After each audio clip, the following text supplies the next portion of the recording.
Guys, update muna tayo, Kim Pao. Dito, tila hindi makamove on pa rin hanggang ngayon ang mga fans ng Paunin. Bashers ito ni Kim. Username, Aya. So, ayan, dito sa kanyang post. Ilang beses na nga raw, nag-ibang bansa ang Kim Pao. Pero bakit hindi maipost ni Paulo Avellino sa IG ang picture or photos nilang dalawa? Na hindi raw katulad dati kapag nasa ibang bansa sila maipost ni Paulo ang photos ni Janine. So, ayan, hanggat wala pa raw confirmation sila ni Kim hiwalay na, ang Paunin, living in your dreams din kayo. Grabe naman. Porkit ba laging nasa ibang bansa, kailangan post ng post. So, ito po yung si username Aya na muna dito sa Kim Pao na tila bashers ito, hindi makamove on. Pero guys, itong comment ng isang Paunin fan,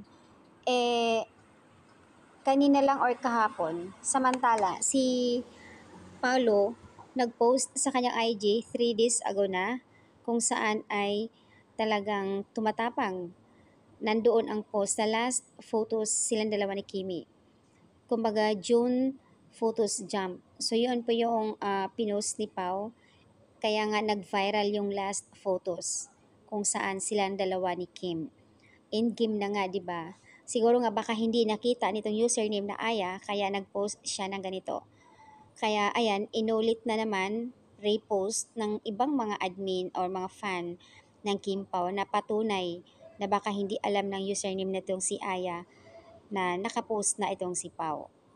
At syempre naman, hindi basta-basta magpo-post doon sa IGs nila kung talagang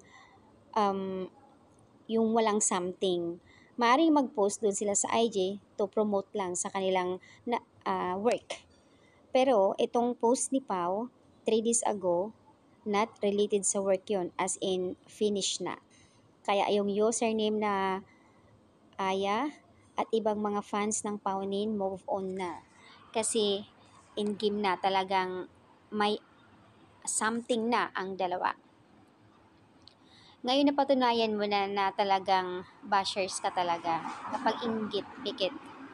So, ayan, pakiramdam kasi itong kampo sa kabila na kahit alam na nila na ang katotohanan pero nagbulag-bulagan pa rin kasi.